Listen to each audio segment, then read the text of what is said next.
السلام علیکم ورحمۃ اللہ وبرکاتہ۔ ساتھ یہ بیان چل رہا ہے عالم امیر حضرت جی مولانا سعد صاحب کا، تو آئیے ہم اور آپ مل کر سنتے ہیں اس بیان کو، حضرت جی کیا فرماتے ہیں اپنے اس بیان کے اندر۔ تو آئیے لے چلتے ہیں آپ حضرات کو بیان کی طرف۔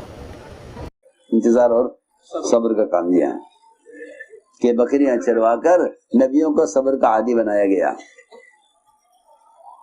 کیونکہ اس کام میں ترقی وہ صبر کے ساتھ ہے۔ جہاں صبر ختم ہو جائے گا وہاں اس کام کے کرنے والوں کا سفر ختم ہو جائے گا۔ میری بات یاد رکھیو کہ نہیں ہم سے تو صبر نہیں ہوتا، یہ گھر بیٹھ جائیں گے۔ جن سے صبر نہیں ہوگا کہ ان کے اس راستے کا سفر ختم ہو جائے گا، کہ صبر اس راستے میں پیٹرول کی طرح ہے، جہاں تک پیٹرول ہوگا وہاں تک گاڑی چلے گی، جہاں تیل ختم ہو جائے گا وہاں سفر ختم ہو جائے گا۔ صبر کہ صبر اس راستے میں اتنا ایسا لازم ہے جیسے گاڑی کے لیے تیل لازم ہے، کہ جہاں تیل ختم ہو جائے گا وہاں گاڑی رک جائے گی۔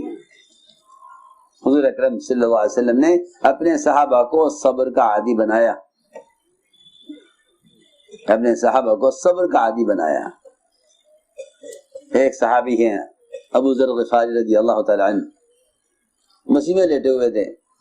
حضور اکرم صلی اللہ علیہ وسلم نے ان کو حرکت دے کر اٹھایا، پوچھا مسیح میں کیوں سو رہے ہو؟ عرض کیا میرے تو کوئی گھر ہے نہیں۔ آپ نے فرمایا کہ اے ابو ذر یہ بتاؤ جب تمہیں مدینے سے نکالا جائے گا تم کیا کرو گے؟ کہ میں ملک شام جا کر رہوں گا۔ فرمایا ملک شام والے نکالیں گے پھر کیا کرو گے؟ کہ واپس مدینے آ جاؤں گا۔ فرمایا مدینے والے دوبارہ نکالیں گے پھر کیا کرو گے؟ کہ جی پھر میں ان کا مقابلہ کروں گا۔ فرمایا نہیں، برداشت کرتے رہنا، ان کے ساتھ چلتے رہنا، یہاں تک کہ تم آ کر مجھ سے قیامت میں مل لینا۔ کوئی صبر کی مدت نہیں بتائی، یہ کہ موت تک یہ کام ناگواریوں کے برداشت کرنے کا ہے۔ اس لیے میرے دوستوں عزیزوں، استقامت ہوتی ہے صبر سے، استقامت ہوتی ہے صبر سے، کہ استقامت ہوتی ہے صبر سے، جتنا صبر ہوگا اتنی استقامت ہوگی۔ اور اگر صبر نہیں ہے تو ان کام پر استقامت بھی نہیں ہوگی، یہ کام چھوڑ کے بیٹھ جائیں گے کہ ہم سے صبر نہیں ہوتا۔ کہ یہ کام تو سب سے زیادہ اپنے آپ کو ناگواریوں سے گزارنے کا ہے، جو ناگواریوں سے گزریں گے وہ خیر تک پہنچیں گے۔ اس لیے فرمایا کہ استقامت کے لیے سب سے بنیادی چیز صبر ہے،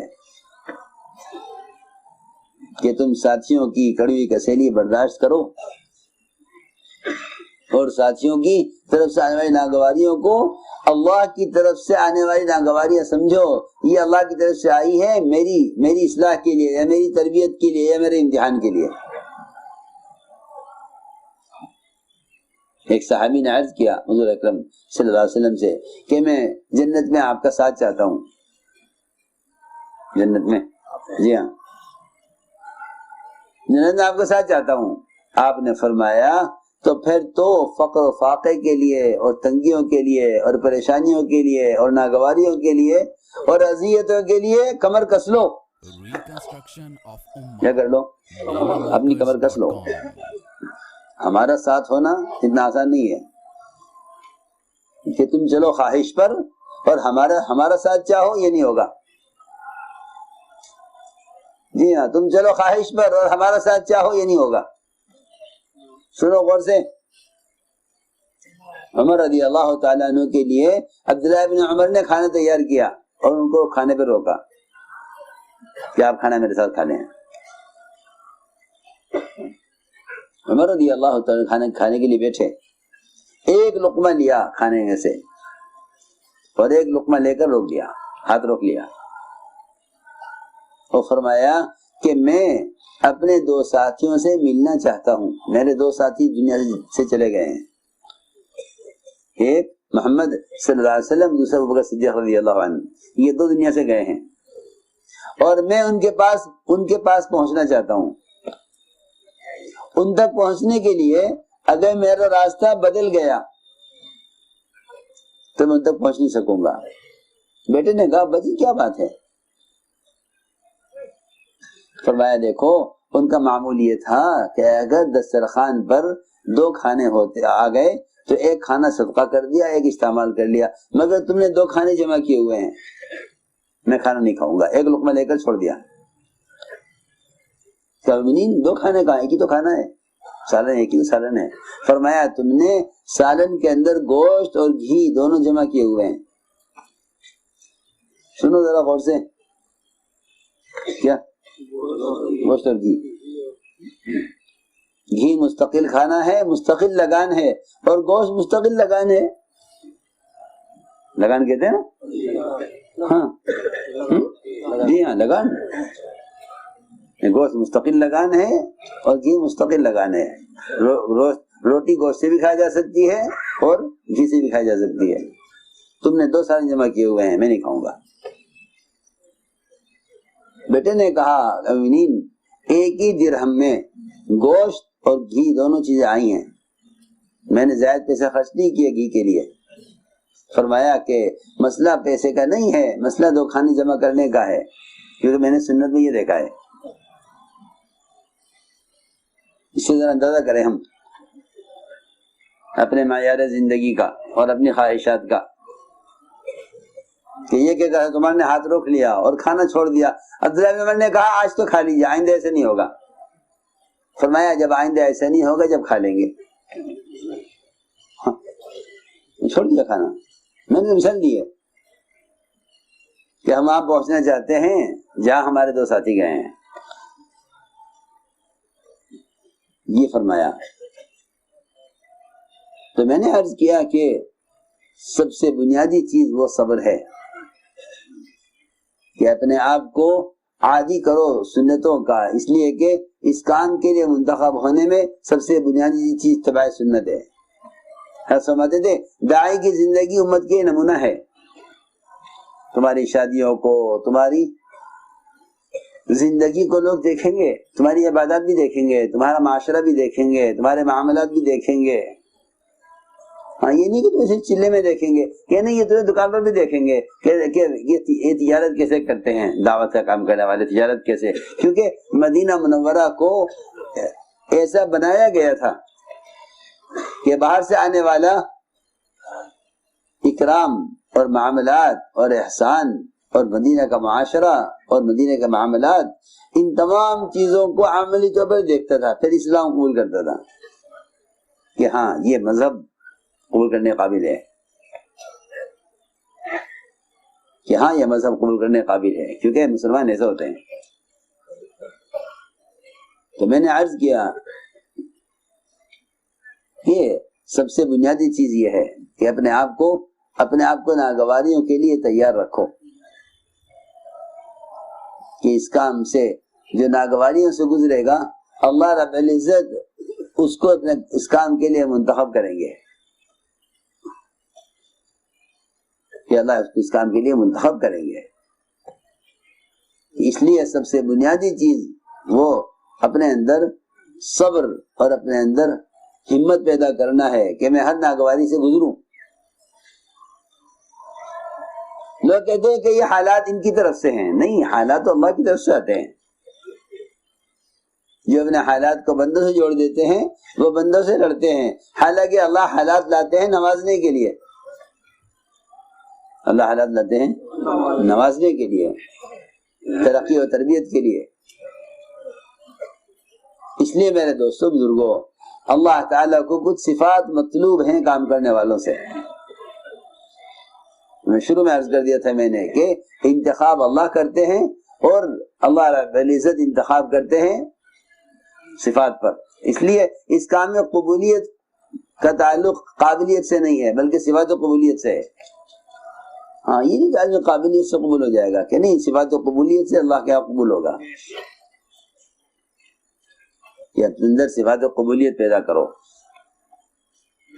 اپنے اندر صفات و قبولیت پیدا کرو۔ اس لیے فرمایا کہ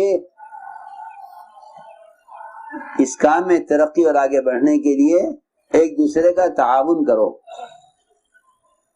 کیونکہ خیر کے کام آپس کے تعاون سے ہوتے ہیں، خیر کے کام آپس کے تعاون سے. اس لیے فرمایا حکم دیا کہ خیر کے کام میں ایک دوسرے کا تعاون کرو. تعاونوا علی البر والتقوی، کہ نیکی کے اور خیر کے کاموں میں ایک دوسرے کا تعاون کرو، ایک دوسرے کا تعاون کرو. لیکن ایک بیماری ہے، اور وہ بیماری ایسی ہے جو آدمی کو خیر کے کام میں آگے نہیں بڑھنے دیتی، وہ ہے حسد. جی ہاں، وہ کیا ہے؟ حسد. جی ہاں، سب سے پہلا حسد آسمان پر ہوا ہے. ابلیس کا سجدہ کرنے سے انکار کرنا اس حسد میں تھا کہ ہمارے پرانوں کے ہوتے ہوئے، ہمارے ہمیشہ سے یہاں ہوتے ہوئے، ہمارا یہ مقام ہوتے ہوئے انہیں کیوں پیدا کیا گیا اور ہمیں انہیں سجدہ کرنے کا حکم کیوں دیا گیا. سنو، پہلا حسد آسمان پر ہوا ہے. پہلا حسد آسمان پر ہوا ہے. سب سے پہلی اللہ کی نافرمانی جو ہوئی ہے وہ حسد کی وجہ سے ہوئی ہے. سب سے پہلی نافرمانی اللہ کی وہ حسد کی وجہ سے. کہ کیوں ان کو یہ درجہ کیوں دیا گیا؟ میں نے خوب غور کیا کہ آدمی کام سے کیوں پیچھے ہٹ جاتا ہے؟ کہ حسد کی وجہ سے. کی وجہ سے؟ حسد کی وجہ سے. کیا ہم ان کے ساتھ کام نہیں کریں گے؟ حسد پیچھے لے جاتا ہے. حسد نے ابلیس کو اکیلا کیا ہے، ابلیس کو نکالا حسد نے ہے. اصل بنیادی چیز یہ تھی کہ کیوں ان کو یہ مقام دیا گیا. کہ یہ تو اللہ تعالیٰ کو اختیار ہے کہ وہ اپنے بندوں میں سے کس کو کیا مقام دے. یہ فرمایا کہ ایک دوسرے حسد مت کرو، بلکہ جب تم کسی کو کام میں آگے بڑھتا ہوا دیکھو تو اپنے آپ کو اس کے ساتھ کر دو، اس کا معاون بنا دو. اپنے آپ کو اس کا معاون بناؤ کہ چلو ہم اس کا ساتھ دیں، ہم اس کا تعاون کریں، ہم اس کی مدد کریں، اللہ ہم سے بھی کام لے لیں. اور ہمیں یہ ملتا ہے صحابہ کرام کے مزاج میں، ان کی طبیعت میں. حضور اکرم صلی اللہ علیہ وسلم نے یمنی تلوار نکالی. فرمایا بہت عمدہ تلوار تھی، یمن کی بنی ہوئی. فرمایا تلوار کون لے گا؟ تو حضرت عمر کھڑے ہوئے. پرانے بھی ہیں، آپ کے رشتے دار بھی ہیں، استعداد بھی ہے، لیکن آپ نے تلوار ان کو نہیں دی. پھر فرمایا دوبارہ یہ تلوار کون لے گا؟ تو زبیر کھڑے ہوئے. پھوپھی کے لڑکے بھی ہیں، پرانے بھی ہیں، استعداد بھی ہے، ان کو بھی نہیں دی. فرمایا نہیں، بیٹھ جاؤ. پھر فرمایا اس تلوار کو کون لے گا جو اس کا حق ادا کرے. تو حق ادا کرنے کی بات آ گئی کہ اس کا حق ادا کرے. تو یہ دونوں ڈر کے پیچھے ہٹ گئے. سنو، جی ہاں، مخلصین ڈرتے ہیں اور ریاکار اڑتے ہیں. ریاکار اڑتے ہیں. جی ہاں، کہ لو ہمیں دو، ہم حقدار ہیں، ہمیں دو، ہم حقدار ہیں، ہمیں ہمارا حق نہیں ملا، ہمیں ہمارا حق نہیں ملا. جی ہاں، اور مخلصین ڈرتے ہیں. یہ دونوں ڈر کے پیچھے ہٹ گئے. ڈر کر دونوں پیچھے ہٹ گئے کہ نہ بھائی، حق ادا کرنا ہمارے بس کی بات نہیں ہے. سنو غور سے، عجیب قصہ ہے. اللہ مجھے معاف فرمائے، یوں سوچتے ہیں کام میں کہ ہمیں آگے بڑھاویں گے، ہمیں آگے رکھیں گے تو ہم کام کریں گے، ورنہ نہیں. سنو، یہ کام تو اللہ کا حکم ہے. ہم تو کام کو اللہ کا حکم سے کر رہے ہیں. کوئی پوچھے نہ پوچھے، کوئی آگے رکھے نہ رکھے. ہاں، کوئی یہ کہ مجھے آگے بڑھا دو، مجھے آگے بڑھاؤ. کہ آگے بڑھنے کو کا مطالبہ کرنا تو یوں کہ یہ جنازے کی آواز ہوتی ہے. دیکھو روایت میں کس کی آواز ہوتی ہے؟ جی ہاں، روایت میں کہ وہ جنازہ کہتا ہے اٹھانے والوں سے مجھے آگے بڑھاؤ، مجھے آگے بڑھاؤ. جی ہاں، میں کیوں خود کی نہیں بڑھتے آگے؟ کہ وہ تو جنازہ ہے، وہ تو نہیں چل سکتا. وہ تو کندھوں پہ جنازہ جاتا ہے، وہ کہتا ہے مجھے آگے بڑھاؤ. ہاں، کہ یہ تو ایسا میدان ہے محنت کا کہ ہر آدمی اپنی کوشش اور محنت اور اخلاص اور استقامت اور قربانیوں سے خود آگے بڑھے، ہر ایک کے لیے میدان چلنے کا۔ اور ایسا فرماتے تھے کہ اس کام میں چلنے والے ایسے ہیں جیسے فضا میں اڑنے والے پرندے، کہ ہر پرندہ اپنے پر سے اوپر اڑتا ہے، ایک پر ہجرت کا، ایک پر نصرت کا۔ جی ہاں، آپ دیکھ لو جتنے پرندے آسمان میں اڑتے ہیں نا، کسی کو سہارا نہیں دیتا، سارے پرندے اپنے پر سے اڑتے ہیں۔ فضا میں پرندے ایک جو کو سہارا نہیں دے سکتا۔ جی ہاں، کہ ہر ایک کے اڑنے کا میدان خود اپنے بازوؤں پر ہے، کوئی کسی کو اڑاوے، کوئی کسی کو سہارا دے فضا میں، یہ نہیں۔ جنہوں نے کو آگے بڑھا دیا ان کو پیچھے ہٹا دیا، کہ نہ، کسی کو آگے بڑھانا کسی کو پیچھے ہٹانا یہ کام انسانوں کا ہے ہی نہیں، یہ کام انسانوں کا ہے ہی نہیں۔ جی ہاں، اللہ کا نظام ہے، اللہ تعالیٰ جس سے چاہیں جو چاہیں کام لیں۔ تو میں نے عرض کیا کہ صحابہ میں یہ بات نہیں تھی کہ جی انہیں کیوں آگے بڑھا دیا، انہیں کیوں پیچھے ہٹا دیا، بالکل نہیں۔ تو جب آپ نے فرمایا کہ اس کا حق کون ادا کرے گا تلوار کا، تو یہ دونوں ڈر گئے۔ کون؟ حضرت عمر اور حضرت زبیر، دونوں پرانے، کہ نہیں جی حق ادا کرنا ہمارے بس کی بات نہیں ہے۔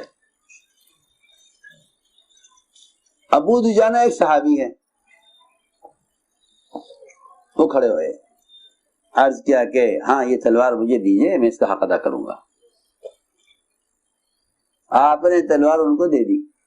یہ دیکھو عجیب بات ہے، تلوار آپ نے ان کو دے دی، وہ اس تلوار کو لے کر نکلے تو یہ زبیر رضی اللہ تعالیٰ عنہ ابو دجانہ کے پیچھے پیچھے چلے میدان میں، کہ دیکھیں تو صحیح، ہمارے پرانوں کو ہوتے ہوئے نئے آدمی کو تلوار ملی ہے، اللہ نے ان کا انتخاب کیوں کیا؟ ہاں، یہ نہیں کہ وہ ناراض ہو کے گھر بیٹھ جاتے کہ جی ٹھیک ہے ہم تو پہلے کھڑے ہوئے تھے، ہمیں نہیں دی، ہم پرانے تھے، ہمیں نہیں پوچھا، تو چلو ان کو دے دی، اب تو یہ جانے ان کا کام نہیں۔ بلکہ یہ زبیر رضی اللہ تعالیٰ عنہ پیچھے پیچھے گئے ابو دجانہ کے میدان میں، ان کا کام دیکھا اور دیکھ کر کہنے لگے اللہ جانے، اللہ کے رسول جانے کس سے کیا کام لینا ہے۔ یہ اصل بات ہے میرے دوستو، اور میں اس لیے عرض کر رہا ہوں کہ حسد آدمی کو پیچھے لے جاتا ہے، اور حسد اس لیے محروم کر دیتا ہے کہ حسد کرنا اللہ کی تقسیم سے اختلاف کرنا ہے۔ جو تقسیم تو اللہ کی ہے نا، میں نے شروع میں قرآن کی آیت پڑھی تھی، اللہ یصطفی من الملائکۃ رسلا من الناس، اللہ تعالیٰ خود منتخب کرتے ہیں، چنتے ہیں لوگوں میں سے، فرشتوں میں سے، اپنے کام کے لیے خود منتخب کرتے ہیں۔ تو یہ انتخاب اللہ کا ہوتا ہے اور تقسیم اللہ کی ہے، کس سے کیا کام لینا ہے۔ حسد کرنا اللہ تعالیٰ کی تقسیم سے اختلاف کرنا ہے، اس لیے فرمایا کہ حسد نہ کرو، ورنہ حسد تمہیں اکیلا کر دے گا، حسد تمہیں اکیلا کر دے گا۔ بلکہ تم جس کو خیر میں آگے بڑھتے دیکھو اس کے ساتھ ہو جاؤ۔ ابو بکر عمر رضی اللہ عنہما امت کے سب سے بہترین لوگ ہیں، ابو بکر عمر رضی اللہ عنہ امت کے سب سے بہترین لوگ ہیں۔ آپ نے فرمایا لو کان بعدی نبی لکان عمر، ابو بکر صدیق کہ ان کی تو صحبت اور ان کا صحابی ہونا تو ایسا ہے، کوئی اس کا انکار کرے تو قرآن کی آیت کا انکار کر رہا ہے، یہ درجہ اللہ نے دیا۔ مگر نیکیوں میں کیسے آگے بڑھے ہوئے، اللہ اکبر۔ عائشہ رضی اللہ تعالی عنہ نے رات کو آسمان دیکھا ستاروں سے بھرا ہوا، بے شمار ستارے۔ عرض کیا کہ یا رسول اللہ یہ تو بتائیے جتنے یہ ستارے ہیں اتنی نیکیاں بھی کسی کی ہوں گی؟ جتنے یہ ستارے آسمان کی اتنی نیکیاں بھی کسی کی ہوں گی؟ فرمایا کہ ہاں، عمر کی نیکیاں اتنی ہیں جتنے ستارے، عمر کی اتنی نیکیاں اتنے ستارے۔ تو عائشہ کو فکر ہوا کہ جب عمر کی نیکیاں اتنی ہو گئیں تو کہیں میرے ابا جی کی تو نہ کم نہ ہو جائے۔ میرے ابا جی کا کیا ہوگا؟ ہاں ڈرتے ڈرتے عائشہ نے پوچھا اور میرے ابا جی کی کیا ہوگی جی نیکیاں جب عمر کی اتنی ہے تو آپ نے فرمایا کہ عائشہ تیرے باپ کی تو نیکیاں، اللہ اکبر، آپ نے یہ فرمایا کہ جتنے ستارے تو نے دیکھے عمر کی نیکیاں ہیں، لیکن یہ عمر کی پوری زندگی کی نیکیاں ہیں، اور تیرے باپ کی تو ایک رات کی نیکیاں ان سے زیادہ ہیں، ایک رات کی۔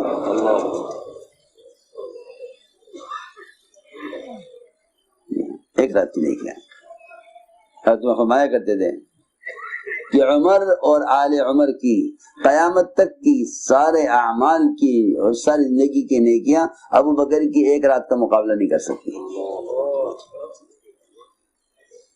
جی ہاں، ایسے اس درجے کے لوگ۔ تو میں نے عرض کیا کہ اپنے چھوٹوں سے فائدہ اٹھانا، یہ دونوں طواف کر کے نکلے، یہ باہر آگے طواف کر کے حرم سے، تو دیکھا کہ ایک آدمی اپنی پیٹھ پر اپنی ماں کو طواف کرانے کے لے کر آ رہا ہے، عام آدمی کوئی اپنی ماں کو پیٹھ پر لے کر طواف کرنے، تو کہنے ایک دوسرے سے کہ دیکھو تو صحیح، یہ اپنی ماں کو طواف کرائے گا اور اس کے ماں کی خدمت کی وجہ سے اس کی طرف اللہ کی رحمت متوجہ ہوگی اس وقت، چلو ہم بھی اس کے پیچھے پیچھے طواف کریں اور اس سے دعا کی درخواست کریں۔ ہاں، یہ نہیں کہ ہمارا مقام کیا ہے، اس کا مقام کیا، ہماری حیثیت کیا ہے، اس کی حیثیت کیا، چلو اس کے پیچھے پیچھے ہم اس سے دعا کے لیے کہیں گے۔ چنانچہ دونوں واپس آئے مطاف میں، عمر رضی اللہ تعالیٰ نے آگے بڑھ کر اس نوجوان سے کہا کہ تو اپنی ماں کو طواف کرا رہا، دعا کر رہا، میری بھی دعا کر دے۔ تو اس نے دعا کرتے کرتے کہا اے اللہ عمر کی مغفرت کر۔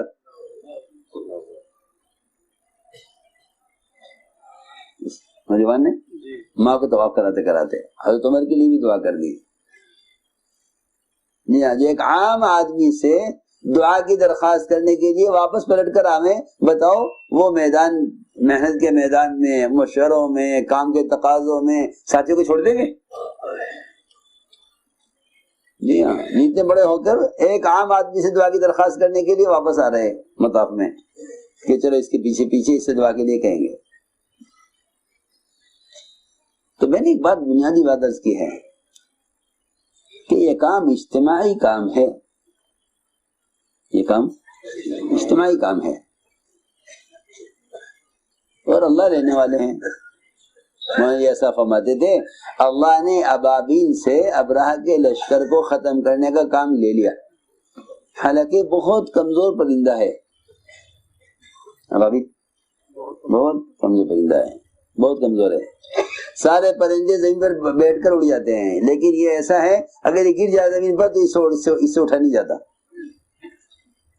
یہ اڑتا رہتا ہے، یہ آوے گا تو گھونسلے میں اپنے چھتوں میں بنا لیتے ہیں اندر ابابیل، گر جائے نیچے توڑنا مشکل۔ سب سے کمزور چڑیا ہے، سب سے کمزور چڑیا سے سب سے بڑی طاقت کو ختم کرایا، تو کام اللہ کا ہے، وہ چڑیا سے کام لے لیں۔ مولانا صاحب فرماتے تھے کیا تم ابابیل سے حسد کرو گے کہ ہمارے ہوتے ہوئے اسے کام کیوں لیا گیا؟ اللہ کا کام ہے، اسے چاہیں لے لیں۔ کیا ابابیل سے کام لے سکتے ہیں؟ تو انسان تو اشرف المخلوقات ہے۔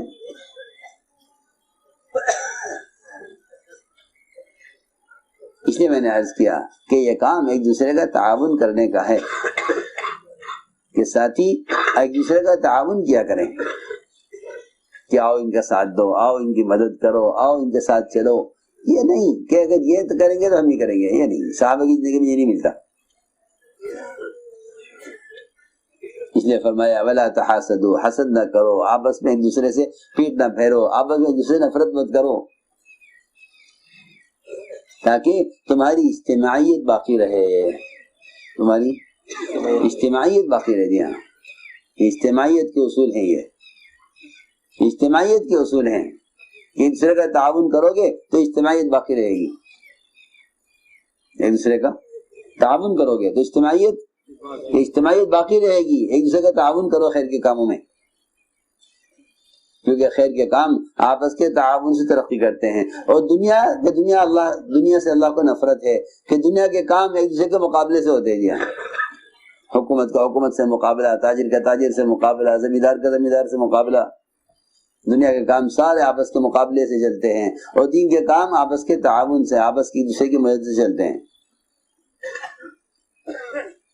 اس لیے فرمایا کہ کام تو اللہ کی مدد سے ہوگا، مگر اللہ کی مدد جو آئے گی وہ اجتماعیت پر آئے گی. اللہ کی مدد اجتماعیت پر، کہ اللہ تعالیٰ کی جو مدد آئے گی وہ آپس کی اجتماعیت پر آئے گی. اور اس اجتماعیت کے لیے سب سے بنیادی بات یہ ہے کہ ایک دوسرے کا تعاون کرو، ایک دوسرے کے کام آؤ. یہ اجتماعیت کے اسباب ہیں، اجتماعیت کے اسباب ہیں. اور ایک دوسرے کام آدمی جب آ سکتا ہے جب ہمارے اندر تواضع ہو. کیا ہو؟ تواضع. جی ہاں، کیونکہ حسد پیدا ہوتا ہے کبر کی وجہ سے، اور تعاون کرتا ہے آدمی تواضع کی وجہ سے. سب سے بنیادی صفت ہے یہ تواضع، کہ ہمارے اندر تواضع ہو، کہ چھوٹے بن کر کام کرو. کیا بن کر؟ چھوٹے بن کر. جی ہاں، یہ کہیں کہ سب سے چھوٹی چیز ہوتی ہے سوئی، جو کپڑے کو ملانے کا کام کرتی ہے. تاگا پرونے کے لیے، کپڑے کے اندر تاگا پرونے کے لیے سوئی کا استعمال ہے. بہت چھوٹی، بہت معمولی چیز ہے. کہ تم سب سے چھوٹے ہو جاؤ تو چھوٹے بن کر تم سب کو جوڑ لو گے. اس لیے انبیاء کی صفات میں سب سے بڑی صفت تواضع ہے. کیا ہے؟ تواضع. جی ہاں، بادشاہوں کے مزاج میں کبر ہوتا ہے، وہ تکبر سے ملک چلاتے ہیں، اور نبوت کے مزاج میں تواضع ہوتی ہے. نبوت کے مزاج میں تواضع ہوتی ہے. جی ہاں، آپ پر نبوت پیش کی گئی، بادشاہت والی بھی اور فاقے والی بھی، تو آپ نے فاقے والی نبوت اختیار کی. ساتھی طبیان عالم امیر حضرت جی مولانا اسد صاحب کا اس بیان کے متعلق آپ کی جو بھی رائے ہو، آپ اپنی رائے ہمارے ساتھ ضرور شیئر کریں. پھر ملیں گے اسی طرح اور کوئی نئے بیان اور کوئی نئی اپڈیٹ کے ساتھ.